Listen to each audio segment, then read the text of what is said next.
Well, we're looking at a AT&T utility truck body, and I'm going to take you for a tour. Let's look at the gaskets. The gaskets are all in great shape. It's got a ton of compartments. Take a look at that. These drawers have really secure latches.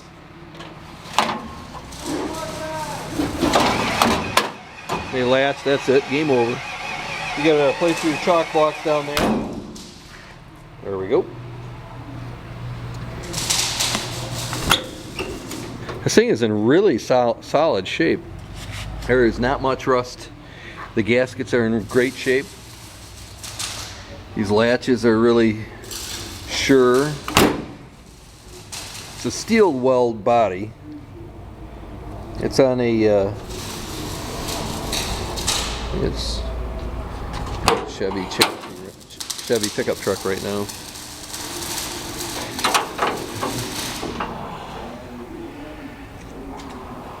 Again, the gaskets are in great shape. We can take a look inside. The bed is in wonderful shape. Got a nice cover over the top of it. You can actually walk up here on this deck. It's so strong. It's a good heavy door. You can fold it all the way down, or you can use this latch right here and connect it in there, or take your pick. This is a nice locking mechanism. You lock just like that, and you put your padlock right there.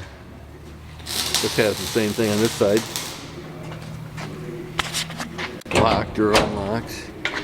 Let's look in here.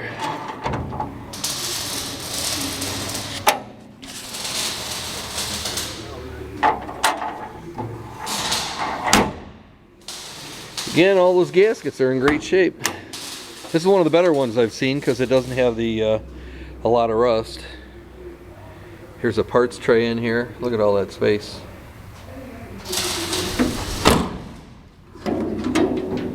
Holy cow, it's still even got the tanks in there. Everything's loaded with stuff. Look at how long this drawer is. Wow. Same thing with these guys, and then there's another one of these drawers. And all sorts of, we haven't cleaned this one out yet, but it's a Steelweld since 1932. There you go. And then of course you've got some compartments up top here. And then right here, the big old container right there. Lockable. All these compartments are lockable with the same key. You use your padlock right here. Really nice ladder rack. You can get a beacon light. There you go.